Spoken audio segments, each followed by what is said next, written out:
नमस्कार स्टूडेंट्स, मैं सतपाल सिंह स्वागत करता हाँ जी ਤੁਹਾਡੇ अपने YouTube channel Satpal Jaggu John point के उपर एंशेंट हिस्टरी का जोड़ा सबजैक्ट आप इतिहास के शुरू किया हुआ है जी। उसके अज आप टॉपिक ਤੁਹਾਡੇ सामने लैके आए हाँ वैदिक सभ्यता, वैदिक काल के बारे में पढ़ांगे। इस तो पहला 5 लैक्चर अपने लग चुके हैं। इंडस वैली सिविलाइजेशन आप कंप्लीट कर ली सी। अज आप इंडस वैली सिविलाइजेशन तो बाद विच जिहड़ी सभ्यता भारत दे विच पनपी उत्पन्न हुई या जिहड़ी विकसित हुई सी उसके बारे में पढ़ांगे। इस सभ्यता का नाम है वैदिक सभ्यता। तो बड़ी चीज़ नूं ध्यान दे नाल पढ़न की कोशिश करनी, सिंपल चीज़ां ने, हर किस्म के सवाल तुहाडे हल होणगे। बस ध्यान दे नाल कॉन्सनट्रेशन बना के चीज़ां नूं देखदे जाओ।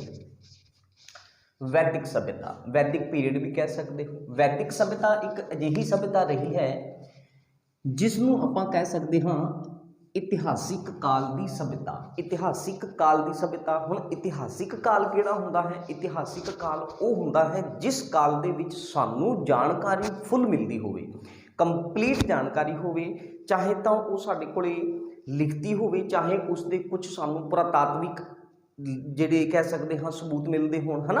किसी भी तरीके का कोई भी जिहड़ा भी सानूं इस सभ्यता के बारे में सबूत मिलिया है वो बिल्कुल पुख्ता है। सानूं उस तो कंप्लीट जानकारी मिलती है लिखती रूप दे विच। आपां उसनूं पढ़ सकते हाँ, तो पढ़ के ही असीं ज्ञान हासिल किया है। इसी करके आपां कहने हाँ भी इस सभ्यता जिहड़ी आ वैदिक सभ्यता है इसनूं आपां इतिहासिक काल की सभ्यता कहांगे। तो इतिहासिक काल किहड़ा हो गया? ये वो काल हो गया जिस दे विच सानूं जानकारी एविडेंस कंप्लीटली आपां उन्हां नूं आइडेंटिफाई कर लिया, उन्हां दे विच की लिखिया है उसनूं आपां पढ़ लिया। ठीक, अच्छा, इसका जिहड़ा टाइम पीरियड है जी, ये है टाइम पीरियड इसका की ये है 1500 BC तो लैके 600 BC तक पूरा वैदिक काल है।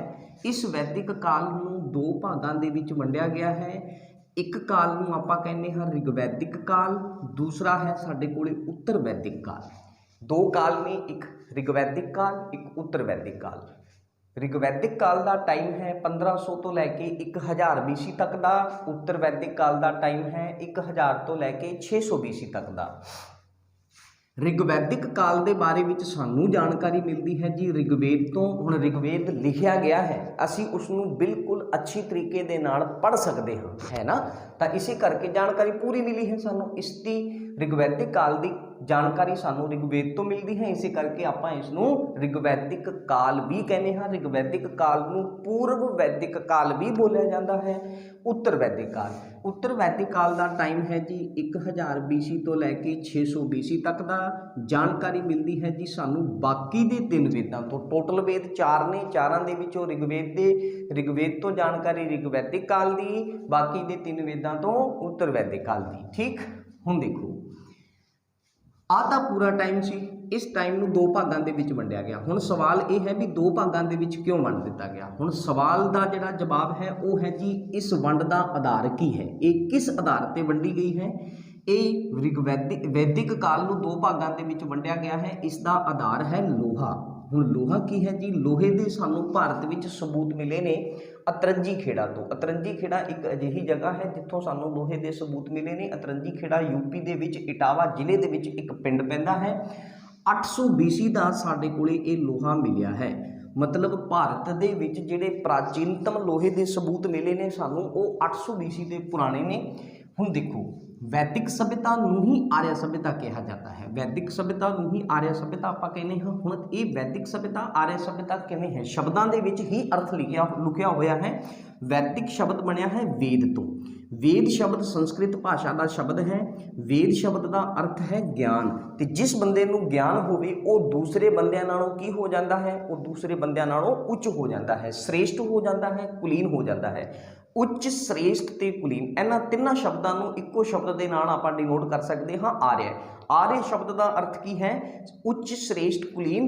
वेद शब्द का मतलब है ज्ञान, आर्य शब्द का मतलब है उच्च, श्रेष्ठ, कुलीन। ठीक, तो इसे करके इसनूं वैदिक सभ्यता ते आर्य सभ्यता इसनूं बोल दिता गया है।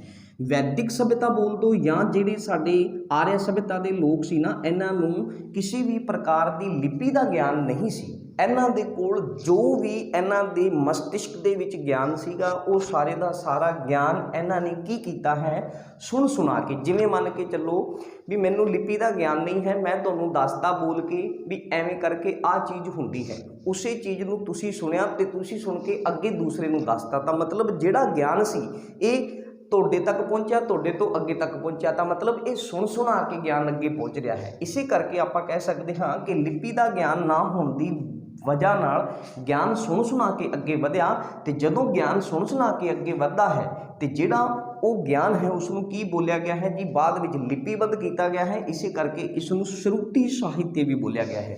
ਸਵਾਲ ਇਹ ਹੈ, ਸ਼ਰੂਤੀ ਸਾਹਿਤ ਕੀ ਹੈ? ਸ਼ਰੂਤੀ ਸਾਹਿਤ ਹੈ ਵੈਦਿਕ ਕਾਲ ਦੇ ਵਿੱਚ ਜਿੰਨੇ ਵੀ ਗ੍ਰੰਥ ਲਿਖੇ ਗਏ ਨੇ ਉਹਨਾਂ ਸਾਰਿਆਂ ਨੂੰ ਆਪਾਂ ਕੀ ਕਹਿੰਦੇ ਹਾਂ, ਸ਼ਰੂਤੀ ਸਾਹਿਤ ਕਹਿੰਦੇ ਹਾਂ। ਠੀਕ।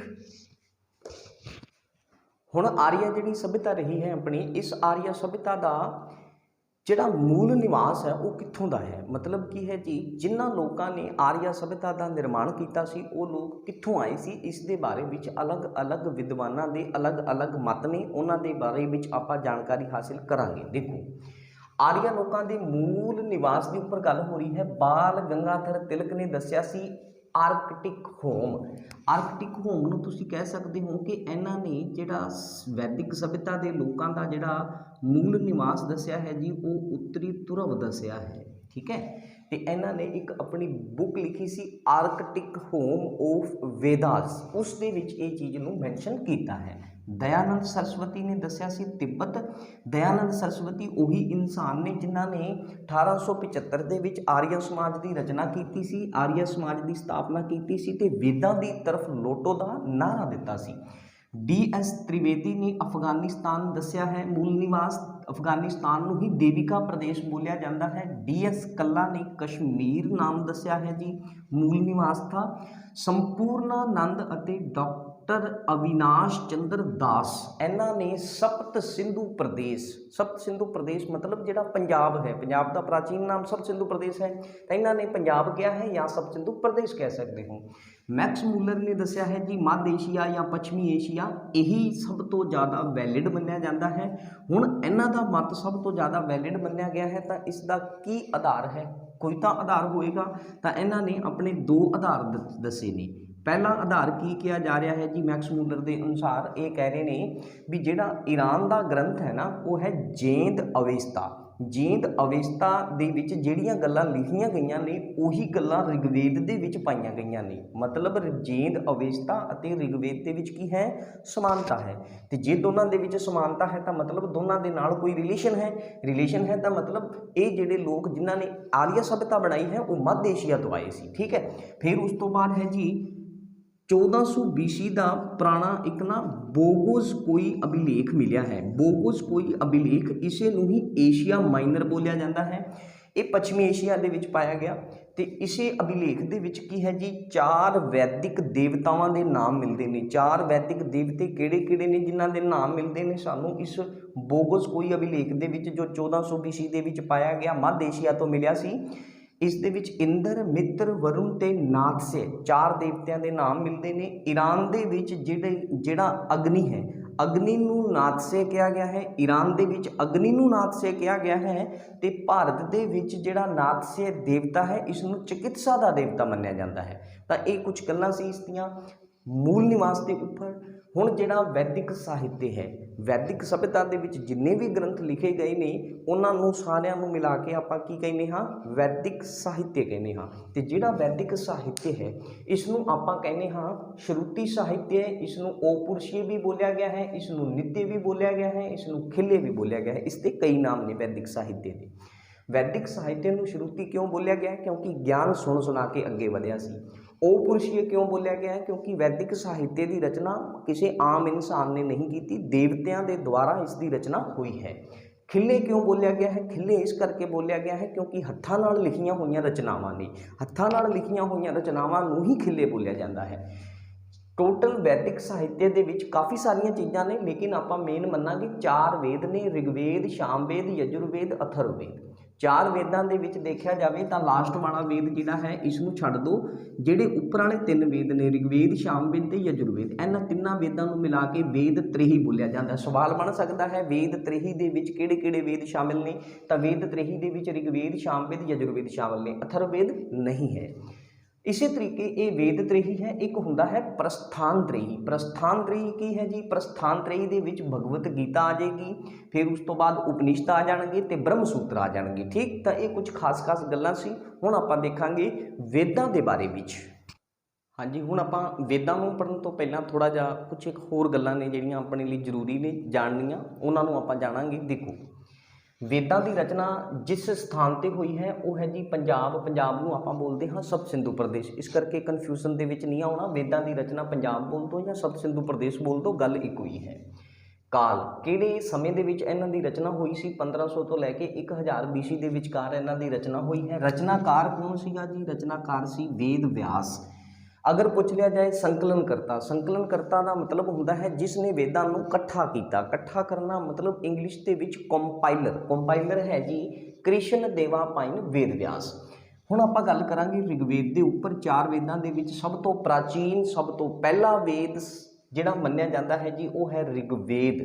ऋग्वेद भारत की सब तो, विश्व की सब तो प्राचीन या कह दो सब तो पहली धार्मिक पुस्तक मन्नी जाती है।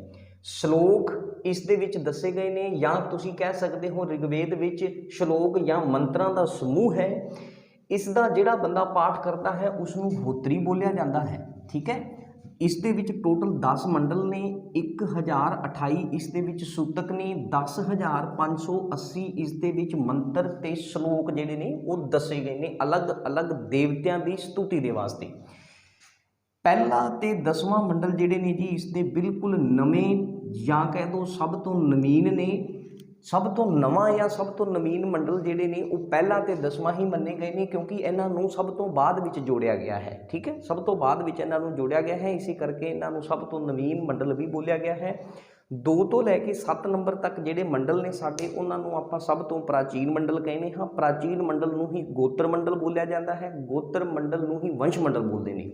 हुण प्राचीन मंडलों को गोत्र मंडल या वंश मंडल क्यों किया गया है? क्योंकि 2 तो लैके 7 नंबर तक जिहड़े मंडल ने इन्हां दी रचना एक ही वंश के ऋषियों के द्वारा, एक ही गोत्र के ऋषियों के द्वारा की गई है। इस करके इन्हां नूं गोत्र मंडल ते वंश मंडल कहा जाता है। तीसरा मंडल जिहड़ा है जी इसकी रचना की गई है विश्वामित्र के द्वारा। ऋषि विश्वामित्र ने की ते ऋषि विश्वामित्र ने ही गायत्री मंत्र लिखा है। गायत्री मंत्र आपां सवेरे जदों गड़वी पानी की जिहड़ी सूरज के सामने करके सुटते हाँ वो गायत्री मंत्र ओम भूव स्वाहा वाला। ये जिहड़ा गायत्री मंत्र है इसकी रचना विश्वामित्र ने की। गायत्री मंत्र किसनूं समर्पित है? तो यह है जी सूरज देवता नूं। अगर सूरज देवता तुहाडी ऑप्शन दे विच नहीं है तो सावित्री होएगा। हुण सूरज देवता ते सावित्री का की संबंध है? सूरज की पहली किरण नूं सावित्री बोलिया जाता है। ठीक है, तो इस करके याद रखना है तुसीं इस गल नूं भी गायत्री मंत्र सावित्री देवी नूं समर्पित है। जेकर सावित्री देवी तुहाडे ऑप्शन दे विच नहीं है तो सूरज देवता टिक करोगे, जे दोनों है तो सावित्री देवी टिक करोगे। ठीक, चौथा मंडल जिहड़ा है जी ये खेतीबाड़ी के बारे में वर्णन करता है। खेतीबाड़ी के विच जिन्नियां भी क्रियावां हुंदियां ने जिवें कोई वहाई, बिजाई, कटाई सारियां चीज़ों का वर्णन इस दे विच कीता गया है। हुण आपां जदों जाने हाँ फसल वढ़दे हाँ, फसल बीजते हाँ तो आपां प्रशाद चढ़ाउने हाँ, चंगे कोई धार्मिक काम करते हाँ, है ना, तो वो सारियां चीज़ां इस दे विच दर्ज कीतियां गईयां ने। खेतीबाड़ी दे नाल जुड़िया होया चौथा मंडल है साडा। इस खेतीबाड़ी का शब्द का जिहड़ा 24 वार वर्णन सानूं ऋग्वेद दे विच देखण वास्ते मिलता है। सतवां मंडल जिहड़ा है जी इसकी रचना ऋषि विशिष्ट ने की है। तो ऋषि विशिष्ट ने जिहड़ी 7वें मंडल की रचना की है इस दे विच वर्णन किया है 10 राज युद्ध का। असल दे विच की है जी कि जिहड़ी साडी सभ्यता है ना आर्य, ये एक कबीलाई सभ्यता है, घुमक्कड़ लोगों की सभ्यता सी। कबीलियां दे विच लोग रहिंदे सी, जिहड़े कबीले सी ना ये आपस दे विच लड़ते रहंदे सी। तो देखो ये जिहड़ा 10 राज युद्ध है ये विश्व का सब तो प्राचीन युद्ध मन्निया गया है। विश्व का सब तो पहला युद्ध इसनूं कहा जाता है। ये प्रोशनी नदी बोलिया जाता है रावी नदी नूं, क्योंकि रावी नदी का वेदां दे विच नाम प्रोशनी है। तो प्रोशनी नदी के किनारे के उपर युद्ध लड़िया गया सीगा।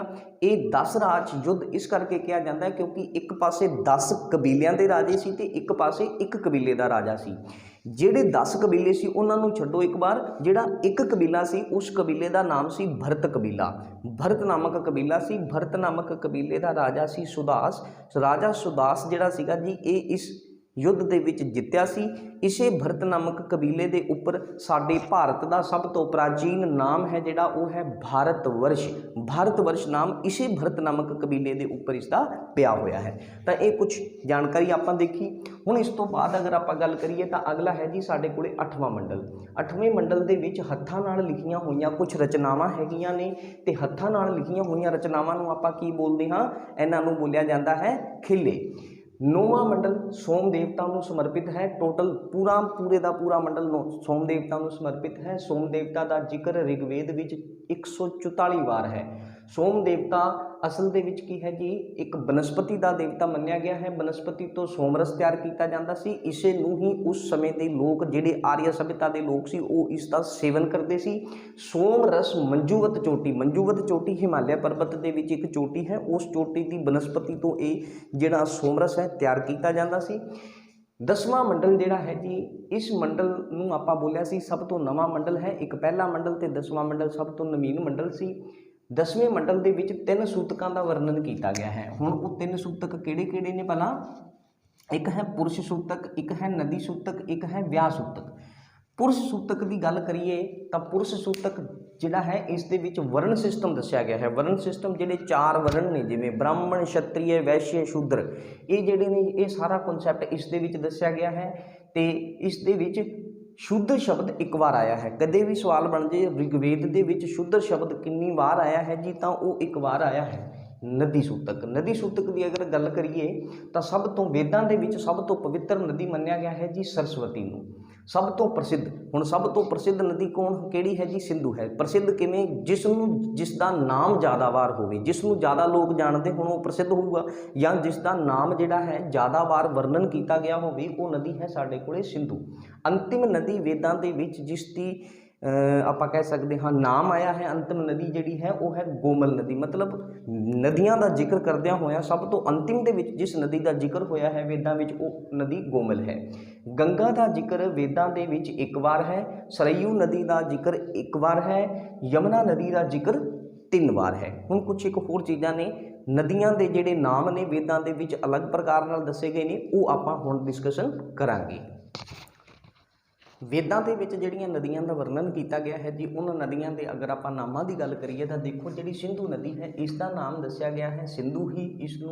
ਸਿੰਧੂ ਨਦੀ ਦਾ ਯੂਨਾਨੀ ਨੇਮ ਹੈ ਇੰਡਸ। ਠੀਕ ਹੈ। ਇਸੇ ਤਰੀਕੇ ਅਗਰ ਆਪਾਂ ਸਤਲੁਜ ਨਦੀ ਦੀ ਗੱਲ ਕਰੀਏ ਤਾਂ ਸਤਲੁਜ ਨੂੰ ਬੋਲਿਆ ਗਿਆ ਹੈ ਸ਼ਤਬਦੀ, ਚੇਨਾਬ ਨੂੰ ਬੋਲਿਆ ਗਿਆ ਹੈ ਅਸ਼ਿਕਨੀ, ਗੋਮਲ ਨੂੰ ਬੋਲਿਆ ਗਿਆ ਹੈ ਜੀ ਗੋਮਤੀ, ਸੋਹਨ ਨਦੀ ਨੂੰ ਸੁਸ਼ੋਮਾ ਬੋਲਿਆ ਗਿਆ ਹੈ, ਬਿਆਸ ਨਦੀ ਨੂੰ ਵਿਪਾਸ਼ਾ ਬੋਲਿਆ ਗਿਆ ਹੈ, ਰਾਵੀ ਨਦੀ ਨੂੰ ਪਰੋਸ਼ਨੀ ਨਦੀ ਬੋਲਿਆ ਗਿਆ ਹੈ, ਜਹਿਲਮ ਨੂੰ ਵਿਤਸਤਾ ਦੇ ਨਾਮ ਨਾਲ ਜਾਣਿਆ ਗਿਆ ਹੈ, ਤੇ ਜਹਿਲਮ ਨੂੰ ਯੂਨਾਨੀ ਨੇਮ ਜਿਹੜਾ ਜਹਿਲਮ ਨਦੀ ਦਾ ਹੈ ਉਹ ਹਾਈਡਸ ਪੀਸ ਹੈ। ਤੁਹਾਨੂੰ ਪਤਾ ਹੋਏਗਾ ਸਿਕੰਦਰ ਅਤੇ ਪੋਰਸ ਦੇ ਵਿਚਕਾਰ ਜਿਹੜਾ ਯੁੱਧ ਹੋਇਆ ਸੀ ਉਸ ਨੂੰ ਹਾਈਡਸ ਪੀਸ ਯੁੱਧ ਵੀ ਬੋਲਦੇ ਹਾਂ, ਉਹ ਇਸੇ ਨਦੀ ਦੇ ਕਿਨਾਰੇ ਲੜਿਆ ਗਿਆ ਸੀ। ਕਾਬੁਲ ਨਦੀ ਨੂੰ ਕੁਬਾ ਦਾ ਨਾਮ ਦਿੱਤਾ ਗਿਆ ਹੈ ਜੀ ਵੇਦਾਂ ਦੇ ਵਿੱਚ। ਸਰਸਵਤੀ ਨੂੰ ਨਦੀਤ ਮਾਂ, ਸਭ ਤੋਂ ਪਵਿੱਤਰ ਨਦੀ ਹੈ, ਨਦੀਆਂ ਦੀ ਮਾਂ। ਨਦੀਤ ਮਾਂ ਦਾ ਮਤਲਬ ਹੈ ਨਦੀਆਂ ਦੀ ਮਾਂ, ਇਸ ਦਾ ਨਾਮ ਹੈ। ਗੰਡਕ ਨਦੀ ਨੂੰ ਸਦਾ ਨੀਰਾ ਦਾ ਨਾਮ ਦਿੱਤਾ ਗਿਆ ਹੈ। ਘੱਗਰ ਨਦੀ ਨੂੰ ਦੁਸ਼ਟਾਵਤੀ ਬੋਲਿਆ ਗਿਆ ਹੈ ਤੇ ਕੁਰਮ ਨਦੀ ਨੂੰ ਕੁਰਮੂ ਦਾ ਨਾਮ ਦਿੱਤਾ ਗਿਆ ਹੈ। ਅੱਜ ਕੱਲ੍ਹ ਸਰਸਵਤੀ ਨਦੀ ਨਹੀਂ ਵਹਿੰਦੀ, ਇਸ ਸਰਸਵਤੀ ਨਦੀ ਦੀ ਥਾਂ ਦੇ ਉੱਪਰ ਘੱਗਰ ਨਦੀ ਜਿਹੜੀ ਹੈ ਉਹ ਵਹਿੰਦੀ ਹੈ। ਤਾਂ ਇਹ ਕੁਝ ਨਦੀਆਂ ਦੀ ਆਪਾਂ ਗੱਲ ਕੀਤੀ। ਹੁਣ ਅਗਰ ਆਪਾਂ ਵਿਆਹ ਸੂਤਕ ਦੀ ਗੱਲ ਕਰੀਏ ਤਾਂ ਵਿਆਹ ਸੂਤਕ ਦਾ ਵਰਣਨ ਵੀ ਸਾਡੇ ਰਿਗਵੇਦ ਦੇ 10ਵੇਂ ਮੰਡਲ ਜਿਹੜਾ ਸਭ ਤੋਂ ਨਵਾਂ ਮੰਡਲ ਬਾਅਦ ਵਿੱਚ ਜੋੜਿਆ ਗਿਆ ਹੈ ਉਸ ਦੇ ਵਿੱਚ ਇਸ ਦਾ ਵਰਣਨ ਕੀਤਾ ਗਿਆ ਹੈ। ਤੇ ਇਸ ਦੇ ਵਿੱਚ ਅਗਰ ਆਪਾਂ ਦੇਖੀਏ ਤਾਂ ਸਾਨੂੰ 8 ਪ੍ਰਕਾਰ ਦੇ ਵਿਆਹ ਦੀ ਗੱਲ ਕਰਦੇ ਹਾਂ। 8 ਪ੍ਰਕਾਰ ਦੇ ਵਿਆਹ ਆਪਾਂ ਨੂੰ ਜਾਣਨ ਦੀ ਲੋੜ ਨਹੀਂ। ਇੱਕ ਜਿਹੜਾ ਜ਼ਿਆਦਾ ਅੱਜ ਕੱਲ੍ਹ ਪਾਪੂਲਰ ਹੈ ਉਹ ਤੁਹਾਨੂੰ ਮੈਂ ਦੱਸ ਦਿੰਦਾ ਹਾਂ। ਜਿਹੜਾ ਅੱਜ ਕੱਲ੍ਹ ਉਹ ਮੁੰਡੇ ਕੁੜੀਆਂ ਭੱਜ ਕੇ ਕਰਾ ਲੈਂਦੇ ਨੇ ਭਾਈ, ਉਸ ਨੂੰ ਜਿਹੜੀ ਆਮ ਭਾਸ਼ਾ ਦੇ ਵਿੱਚ ਆਪਾਂ ਉਸ ਨੂੰ ਪ੍ਰੇਮ ਕਹਿ ਦਿੰਦੇ ਹਾਂ, ਪ੍ਰੇਮ ਵਿਆਹ ਜਾਂ ਲਵ ਮੈਰਿਜ। ਉਸ ਨੂੰ ਉਸ ਸਮੇਂ 8 ਵਿਆਹਾਂ ਦੇ ਵਿੱਚ ਦੇਖਿਆ ਜਾਵੇ ਤਾਂ ਉਸ ਨੂੰ ਗੰਧਰਵ ਵਿਆਹ ਬੋਲਿਆ ਜਾਂਦਾ ਸੀ। ਠੀਕ ਹੈ। ਹੁਣ ਦੇਖੋ ਵਿਆਹ ਜਿਹੜਾ ਹੁੰਦਾ ਉਸ ਦੇ ਵਿੱਚ ਇੱਕ ਮੇਲ ਚਾਹੀਦਾ ਹੈ, ਇੱਕ ਫੀਮੇਲ ਚਾਹੀਦੀ ਹੈ। ਦੇਖੋ ਜਦੋਂ ਮੇਲ ਲੋ ਵਰਗ ਦਾ ਹੋਵੇ, ਜਦੋਂ ਮੇਲ ਆਪਾਂ ਕਹਿ ਦਈਏ ਨਿਮਨ ਵਰਗ ਦਾ ਹੋਵੇ ਤੇ ਇਸਤਰੀ ਉੱਚ ਵਰਗ ਦੀ ਹੋਵੇ ਉਸ ਨੂੰ ਆਪਾਂ ਬੋਲਾਂਗੇ ਪ੍ਰਤੀਲੋਮ। ਤੇ ਜਦੋਂ ਮੇਲ ਹਾਈ ਕਲਾਸ ਦਾ ਹੋਵੇ ਤੇ ਫੀਮੇਲ ਲੋ ਕਲਾਸ ਦੀ ਹੋਵੇ ਉਸ ਨੂੰ ਆਪਾਂ ਬੋਲਾਂਗੇ अनुलोम। ठीक है, देखो ट्रिक छोटी याद रखें जी, प्रतिलोम, प्रतिलोम का मतलब है पतिलो, जो पतिलो है तो प्रतिलोम है, बाकी उसका उल्टा तुसी कर ही सकते हो। ठीक है, तो अगला वेद है शामवेद। शामवेद के विच संगीत वालियां रचनावां ने, कह सकते हाँ भी गाउण वालियां रचनावां का यह समूह है। इस विच संगीतक रचनावां का समूह इसनूं बनाया गया है। भारतीय संगीत का जनक इसे नूं बोलिया गया है। जिहड़ा सारे गामा पा धा नी सा 7 सुर हैगे जिहड़े वो इसे दे विच इसका वर्णन है। इसका पाठ करने वाला जिहड़ा है जी उसनूं उदगाता बोलिया जाता है। तो शामवेद का जिहड़ा आरण्यक, शामवेद का जिहड़ा उपनिषद है वो किहड़े-किहड़े ने, तो वो है जी छांदोग्य अते जैमिनीय। छांदोग्य सब तो प्राचीन उपनिषद मन्निया जाता है, तो छांदोग्य उपनिषद के विच ही कृष्ण भगती का जिक्र किया गया है। उपवेद की अगर आप गल करिए शामवेद का किहड़ा है, तो यह हो जाएगा जी गंधर्व वेद। ठीक है, इसी तरीके अगर ऋग्वेद की आप गल करिए तो ऋग्वेद का जिहड़ा उपवेद है वो है जी आयुर्वेद। ऋग्वेद का उपनिषद अते अरण्यक किहड़ा है, ये हो जाएगा ऐत्रेय अते कौशितकी। तो ये कुछ वेदां के बारे में देखा। नैक्सट आप पढ़ांगे इस तो अगला यजुर्वेद। अगला वेद है जी साडा यजुर्वेद। यजुर्वेद के विच देखा जाए तो जो इसका पाठ करने वाला है उसनूं आपां बोलते हाँ अध्वर्यु। ठीक है, इसके दो भाग ने, एक भाग नूं बोलते हाँ शुक्ल यजुर्वेद, दूसरा है कृष्ण यजुर्वेद। शुक्ल यजुर्वेद नूं वाज स्नेही संहिता भी आपां कहने हाँ, तो जो कृष्ण यजुर्वेद है ये गद अते पद दे विच लिखा गया है, मतलब पोइम एंड प्रोज दे विच भी लिखा गया है। कई बार सवाल बनया है कि किहड़ा वेद है जिसनूं गद अते पद दोनों दे विच लिखा गया है, तो वो हो जाएगा यजुर्वेद। हुण यजुर्वेद दे विच है कि, तो यजुर्वेद दे विच युद्ध अते यज्ञ नाल संबंधित क्रियावां या कह दो जो जिन्ने भी कर्मकांड हुंदे ने है ना, वो सारे कर्मकांडां दा वर्णन इस दे विच कीता गया है, यज्ञ नाल संबंधित कर्मकांडां दा। ठीक है, तो इस यजुर्वेद का उपवेद किहड़ा है जी, ये हो जाएगा धनुर्वेद। इसका अरण्यक किहड़ा है, तो ये हो जाएगा शतपथ अते तैतरीय। उपनिषद की गल करिए तो उपनिषद हो जाएगा तैतरीय अते बृहदारण्यक।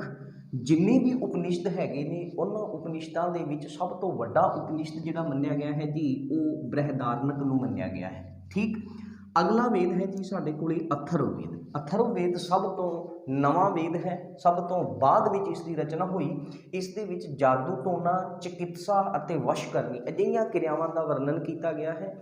अथर्ववेद दे विच अगर आप गल करिए, कई बारी सवाल इस तरीके नाल भी बनया है, किहड़ा वेद है जी जिस दे विच दवाइयां का, चिकित्सा का वर्णन है, तो वह है जी अथर्ववेद। इसका जिहड़ा पाठ करने वाला बंदा है या कह दो इसका जिहड़ा पाठी है उसनूं आपां बोलते हाँ ब्रह्म। इसके कई नाम ने, इसनूं ब्रह्म वेद भी बोलिया जाता है, इसनूं नवीन वेद भी बोलिया गया है, इसनूं सब तो महत्वपूर्ण वेद भी बोलिया गया है, इसनूं सब तो श्रेष्ठ वेद भी बोलिया गया है, तो इसनूं सब तो लौकिक वेद भी बोलिया जाता है। इसका उपवेद जिहड़ा है जी वो है शिल्प वेद। ठीक, तो इसका आरण्यक कोई भी नहीं है। कई बार सवाल बनया है किहड़ा वेद है जी जिसका कोई भी आरण्यक नहीं है, तो वह हो जाएगा जी साडे कोले अथर्ववेद। हुण इसे अथर्ववेद दे विच देखा जाए तो जिहड़ा इसका उपनिषद मन्निया जाता है वह है जी मुंडक उपनिषद। इसका उपनिषद जिहड़ा है वह है मुंडक उपनिषद। तो मुंडक उपनिषद जिन्ने भी उपनिषद हैगे ने उन्हां दे विच सब तो छोटा उपनिषद मन्निया जाता है। इसे दे विच गलबात की गई है, एक शब्द मैंशन है जी सत्यमेव जयते। सत्यमेव जयते का मतलब होंदा है सच्चाई की जित होंदी है, वो शब्द इस मुंडक उपनिषद दे विच है।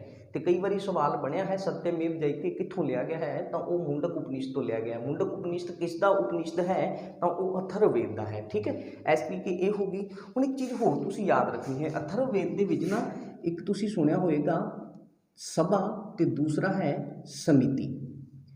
सभा अते समिति ये जिहड़ियां दो संस्थावां हैगियां ने, इन्हां नूं की बोलिया गया है जी, इन्हां नूं राजे दियां दो पुत्रियां कहा गया है। ठीक है, राजे दियां दो पुत्रियां कहा गया है, या तुसीं कह सकते हो सभा ते समिति नूं प्रजापति दियां दो पुत्रियां। राजा मतलब प्रजा, राजा की करता है, प्रजा की रक्षा करता है, तो उसनूं आपां प्रजापति भी कह दिंदे हां। सभा ते समिति नूं प्रजापति दियां दो पुत्रियां किस वेद दे विच कहा गया है, तो वो भी अथर्ववेद दे विच कहा गया है। तो ये सीगी जी साडे कोले 4 वेदां दे बारे विच गलबात। उम्मीद करता हाँ सारे बच्चों को बहुत वधिया तरीके दे नाल चीज़ां समझ आ गईयां होणगीआं। ਆਪਣੇ ਦੋਸਤਾਂ ਮਿੱਤਰਾਂ ਤੱਕ ਲਿੰਕ ਨੂੰ ਜ਼ਰੂਰ ਸ਼ੇਅਰ ਫੋਰਵਰਡ ਕਰਨਾ ਭਾਈ। ਦੇਖੋ ਆਪਾਂ ਨਵਾਂ ਚੈਨਲ ਆਪਾਂ ਹੁਣੇ ਬਣਾਇਆ ਹੈ ਤੇ ਉਮੀਦ ਕਰਦਾ ਹਾਂ ਤੁਹਾਨੂੰ ਸਾਰਿਆਂ ਨੂੰ ਚੀਜ਼ਾਂ ਪਸੰਦ ਆ ਰਹੀਆਂ ਹੋਣਗੀਆਂ। ਦੇਖੋ ਇਸ ਨੂੰ ਪ੍ਰਮੋਟ ਕਰਨਾ ਹੁਣ ਤੁਹਾਡੇ ਹੱਥ ਦੇ ਵਿੱਚ ਹੀ ਹੈ, ਮੈਂ ਕੁਝ ਨਹੀਂ ਕਰ ਸਕਦਾ, ਮੇਰੇ ਕੋਲ ਜਿੰਨਾ ਕੁ ਮੈਂ ਕਰ ਸਕਦਾ ਹਾਂ ਉਹ ਮੈਂ ਕਰ ਰਿਹਾ ਹਾਂ। ਇਸ ਦੇ ਵਿੱਚ ਕੋਈ ਗੜਬੜ ਹੋਵੇ ਤਾਂ ਤੁਸੀਂ ਮੈਨੂੰ ਕਹਿ ਸਕਦੇ ਹੋ। ਬਾਕੀ ਭਾਈ ਹੁਣ ਇਹ ਤੁਹਾਡੇ 'ਤੇ ਨਿਰਭਰ ਕਰਦਾ ਹੈ, ਤੁਸੀਂ ਇਸ ਨੂੰ ਅੱਗੇ ਮੈਕਸੀਮਮ ਸ਼ੇਅਰ ਫੋਰਵਰਡ ਕਰੋ। ਦੇਖੋ ਬਿਲਕੁਲ ਫ੍ਰੀ ਆਫ ਕੋਸਟ ਆਪਾਂ ਬਿਲਕੁਲ ਸਾਰੇ ਸਬਜੈਕਟ ਜਿਹੜੇ ਨੇ ਬਿਲਕੁਲ ਐਸੇ ਤਰੀਕੇ ਜਿਵੇਂ ਮੈਂ ਤੁਹਾਡੇ ਸਾਹਮਣੇ ਲਿਖ ਰਿਹਾ ਹਾਂ ਐਸੇ ਤਰੀਕੇ ਨਾਲ ਤੁਸੀਂ ਆਪਣੇ ਨੋਟਸ ਬਣਾਉਂਦੇ ਜਾਓ। ਅਤੇ ਮੇਰਾ ਵਾਅਦਾ ਹੈ ਤੁਹਾਡੇ ਨਾਲ ਕਿ ਕੋਈ ਵੀ ਐਗਜ਼ਾਮ ਹੋਵੇ, ਕਿਸੇ ਵੀ ਤਰੀਕੇ ਦਾ ਕੋਈ ਵੀ ਐਗਜ਼ਾਮ ਹੋਵੇ, ਉਸ ਦੇ ਵਿੱਚ ਤੁਹਾਨੂੰ ਜਿਹੜੇ ਸਵਾਲ ਆਉਂਦੇ ਨੇ ਉਹ ਇਹਨਾਂ ਦੇ ਵਿੱਚੋਂ ਤੁਹਾਨੂੰ ਦੇਖਣ ਵਾਸਤੇ ਮਿਲਣਗੇ। ਠੀਕ, ਤਾਂ ਉਮੀਦ ਕਰਦਾ ਹਾਂ ਜੀ ਤੁਸੀਂ ਸਾਰੇ ਧਿਆਨ ਦੇ ਨਾਲ ਲੈਕਚਰ ਨੂੰ ਸੁਣਿਆ ਅਤੇ ਜਿਹੜੀਆਂ ਬਾਅਦ ਵਿੱਚ ਆਪਾਂ ਗੱਲਾਂ ਕੀਤੀਆਂ ਉਹਨਾਂ ਦੇ ਉੱਪਰ ਵੀ ਗੌਰ ਫਰਮਾਉਂਗੇ। ਅਤੇ ਮਿਲਦੇ ਹਾਂ ਫਿਰ ਨੈਕਸਟ ਕਲਾਸ ਦੇ ਵਿੱਚ। ਧੰਨਵਾਦ ਜੀ।